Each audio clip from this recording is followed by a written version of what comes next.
JN ಕಿಚನ್ನಿಗೆ ಸ್ವಾಗತ ವೀಕ್ಷಕರೇ. ಇವತ್ತೊಂದು ದೋಸೆ ರೆಸಿಪಿಯನ್ನು ತೋರಿಸ್ತಾ ಇದ್ದೇನೆ. ಸಬ್ಸ್ಕ್ರೈಬ್ ಮಾಡದೆ ನೋಡುವವರು ಸಬ್ಸ್ಕ್ರೈಬ್ ಮಾಡಿಕೊಂಡು ವಿಡಿಯೋ ವಾಚ್ ಮಾಡಿ, ನಿಮ್ಮ ಫ್ರೆಂಡ್ಸ್ ಫ್ಯಾಮಿಲಿಗೆ ಶೇರ್ ಮಾಡಿ, ವಿಡಿಯೋ ಇಷ್ಟ ಆದರೆ ಲೈಕ್ ಮಾಡಿ. ಮೊದಲಿಗೆ ಒಂದು ಪಾತ್ರೆ ತಗೊಂಡು ಅದಕ್ಕೆ 1 ಕಪ್ಪಷ್ಟು ನಾನು ಅಕ್ಕಿಯನ್ನು ಹಾಕೊಳ್ತಿದ್ದೇನೆ.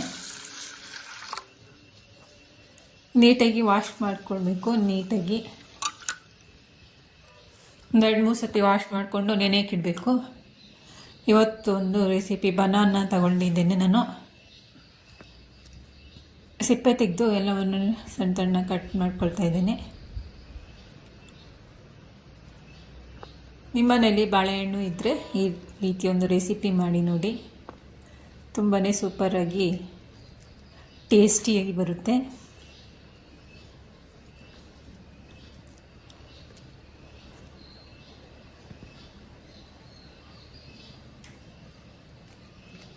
ಎಲ್ಲ ಬಾಳೆಹಣ್ಣನ್ನು ಇದೇ ರೀತಿ ಕಟ್ ಮಾಡ್ಕೊಳ್ತೇನೆ ನಾನು.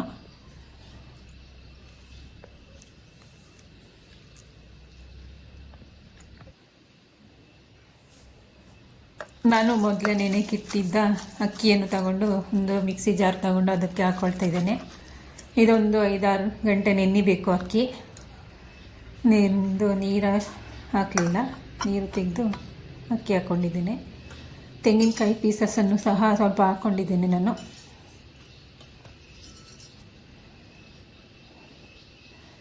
ಇವಾಗ ಏಲಕ್ಕಿಯನ್ನು ಸಹ ಹಾಕ್ಕೊಂಡಿದ್ದೇನೆ. ಒಂದು 3 ಏಲಕ್ಕಿಯನ್ನು ಬಿಡಿಸಿಬಿಟ್ಟು ಹಾಕ್ಕೊಂಡಿದ್ದೇನೆ. ಇದನ್ನು ನೈಸಾಗಿ ಪೇಸ್ಟ್ ಮಾಡಿಕೊಳ್ಬೇಕು. ಪೇಸ್ಟ್ ಆದ ನಂತರ ಇದಕ್ಕೆ ನಾನು ಸ್ವಲ್ಪ ಬೆಲ್ಲವನ್ನು ಸೇರಿಸ್ತಾ ಇದ್ದೇನೆ.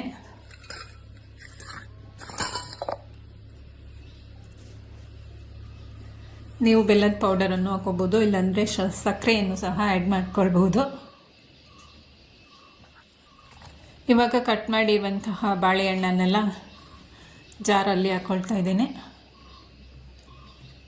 ಸ್ವಲ್ಪ ಉಪ್ಪನ್ನು ಸಹ ಹಾಕ್ಕೊಳ್ತೇನೆ. ನಾನು ಪಿಂಕ್ ಉಪ್ಪನ್ನು ತಗೊಂಡಿದ್ದೇನೆ, ನೀವು ಮಾಮೂಲಿ ಉಪ್ಪು ತಗೋಬೋದು. ಇವಾಗ ಇದೆಲ್ಲವನ್ನು ನೈಸಾಗಿ ಪೇಸ್ಟ್ ಮಾಡಿಕೊಳ್ಬೇಕು. ಪೇಸ್ಟ್ ಆದ ನಂತರ ಒಂದು ಬೌಲಿಗೆ ಟ್ರಾನ್ಸ್ಫರ್ ಮಾಡ್ಕೊಳ್ತಿದ್ದೇನೆ ನಾನು.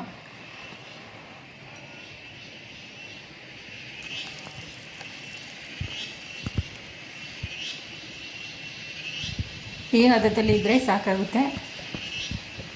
ಸ್ವಲ್ಪ ಮಿಕ್ಸಿ ಜಾರ್ ತೊಳೆದ ನೀರನ್ನು ಸಹ ಆ್ಯಡ್ ಮಾಡ್ಕೋಬೋದು ಬೇಕಾದರೆ.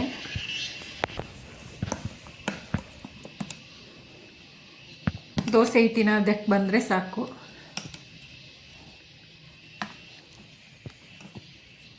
ನೀವು ಒಮ್ಮೆ ಮನೆಯಲ್ಲಿ ಟ್ರೈ ಮಾಡಿ ಈ ರೀತಿ ರೆಸಿಪಿ. ತುಂಬಾ ಸಖತ್ತಾಗಿ ಸೂಪರಾಗಿ ಬರುತ್ತೆ. ಮಕ್ಕಳಿಗೂ ಮಾಡಿಕೊಡಿ. ಎಲ್ಲರೂ ಇಷ್ಟಪಟ್ಟು ತಿನ್ನುವಂತಹ ರೆಸಿಪಿ ಇದು.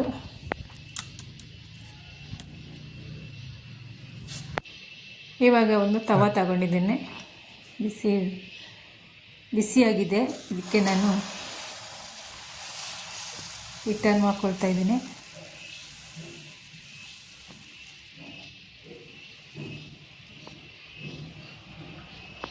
ನಾನು ಎಣ್ಣೆ ಏನು ಹಾಕಲ್ಲ, ಹಾಗೆಯೇ ಬೇಯಿಸ್ಕೊಳ್ತೀನಿ. ನೀವು ಬೇಕಾದರೆ ಎಣ್ಣೆ ಸ್ಪ್ರೆಡ್ ಮಾಡ್ಕೋಬೋದು ಮೇಲೆ.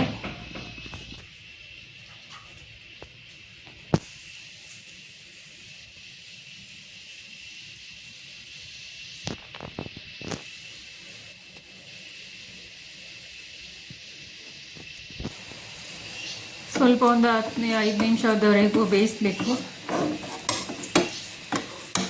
ಇದು ಬಾಳೆಹಣ್ಣಿನ ದೋಸೆ ಅದರಿಂದ ಬೇಗನೆ ಎದ್ದೇಳಲ್ಲ, ಸ್ವಲ್ಪ ಲೇಟಾಗಿ ಬೇಯುತ್ತೆ.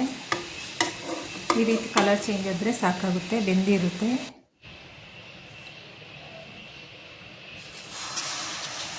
ಇನ್ನೊಂದು ದೋಸೆ ಹಾಕಿ ತೋರಿಸ್ತಾ ಇದ್ದೇನೆ ನೋಡಿ.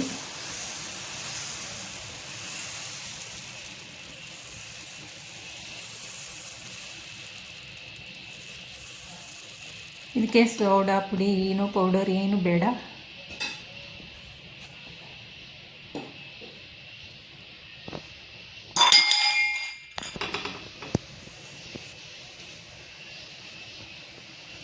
ಇದು ಸ್ವೀಟ್ ಆದ್ದರಿಂದ ಸ್ವಲ್ಪ ಒಂದು 5 ನಿಮಿಷ ಬೇಯಿಸಬೇಕು ಅಷ್ಟೇ. ಮಧ್ಯಮ ಉರಿಯಲ್ಲಿ ಇಟ್ಟು ಬೇಯಿಸಬೇಕು. ಹೈ ಫ್ಲೇಮಲ್ಲಿ ಇಟ್ಟರೆ ಸಿಡಿದೋಗುತ್ತೆ.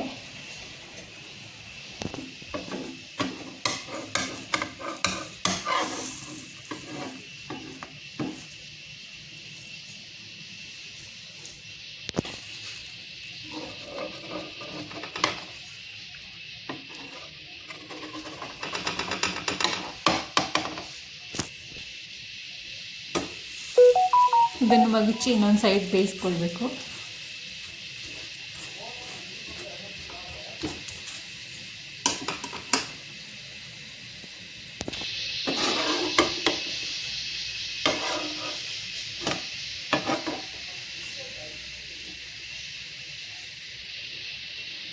ನಾ ಎಲ್ಲ ದೋಸೆಯನ್ನು ಇದೇ ರೀತಿ ಬೇಯಿಸ್ಕೊಳ್ತೇನೆ.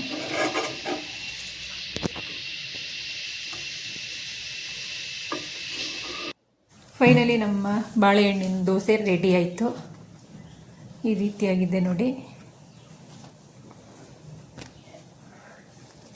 ಈ ರೀತಿ ಇದೆ, ಸ್ಮೂತಾಗಿದೆ. ಇದು ನಾನು ತುಪ್ಪದೊಂದಿಗೆ ಸರ್ವ್ ಮಾಡ್ತಾ ಇದ್ದೇನೆ.